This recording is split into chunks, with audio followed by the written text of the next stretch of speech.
You carried. Now you stand. I do not go. I do. You now choose.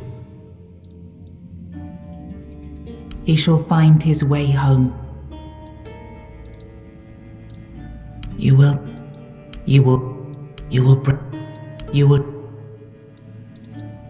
Then the prince will ascend and return to his mother.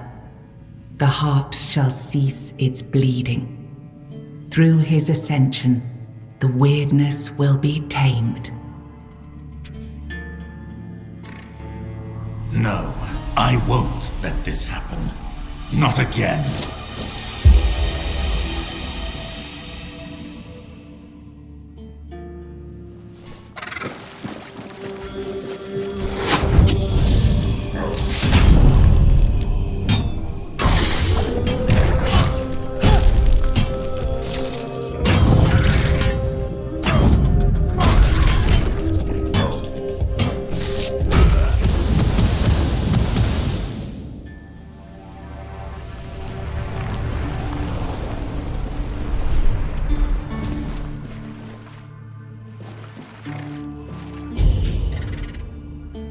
You uncovered the truth buried in the weirdness and used it to return Arthur to where he truly belonged, ending the cycle and securing Avalon's future. The Four-Dweller Mother's heart, no longer bleeding, sealed the wound in the world, and with it, ended the Red Death that had stolen so many lives. And so, the legend of King Arthur began to fade. In its place grew a stronger Avalon, where the weirdness was no longer feared, but understood. With One Eye and Captain Brandon working side by side, the South found a peace it hadn't known in years. The roads stayed open, the fields were guarded, and the people finally felt safe. No longer bound to Camelot or the Knights of the Round Table, it became a land ruled by its own people on its own terms. Because of you, the men here remained and the Kuanacht endured, not just as a place, but as a legacy of quiet defiance and hope. Lord Yvain was remembered as a hero who gathered the wise and set out in search of the Grail, while Kuanacht stood as a peaceful haven amid the weirdness. You awakened the giants, only to command their end, leaving no power behind for either side to claim. Without their strength, the balance held, but the divide between Camelot and the Dal Rita remained, wide, bitter, and far from settled. Fergus was named the new Galahad the Loyal. With One Eye and Brandon unable to rally the Dal Rita of the Forlorn Swords, the South remained divided. Fergus prepared Camelot's forces to reclaim the region by strength, determined to restore unity through conquest if necessary. The captain led the South to independence, breaking all ties with Camelot. Under his rule, the Horns of the South flourished.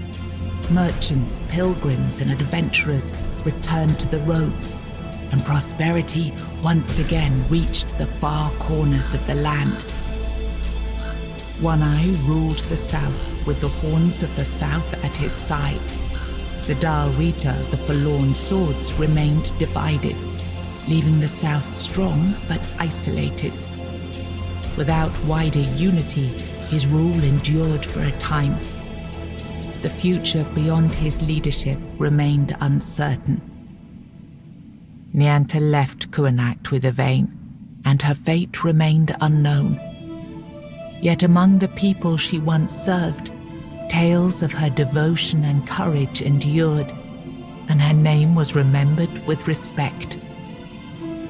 Maggot left Kuanacht alongside Yvain, surprising many who had long considered him harmless and weak.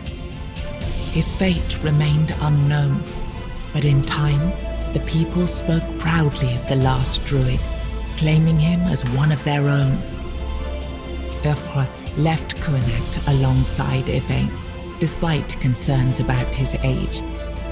His fate remained unknown, but the people admired him for finding purpose at the end of his life and spoke of him with lasting respect.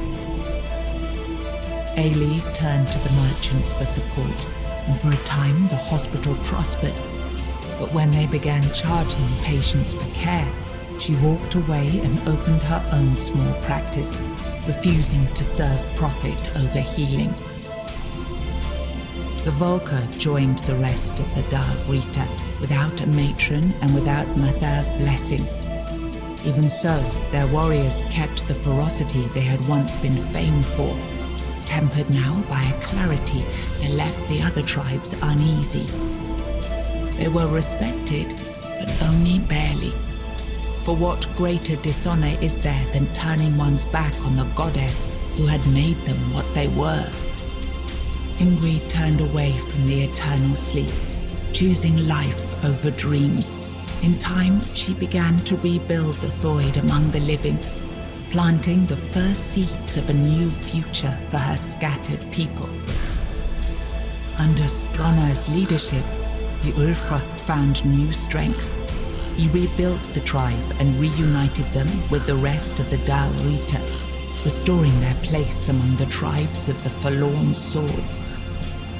With the Stagfather slain and the old bonds broken, Balaam led the Svine towards a new path.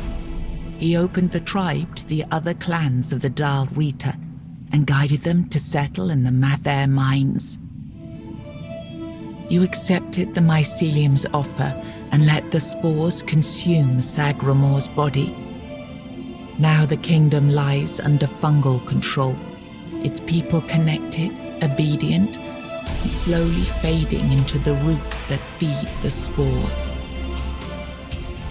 After returning to Camelot, Killian lived quietly for a time. When he vanished, few asked questions. Unsettling rumors had always followed him, and most preferred not to remember.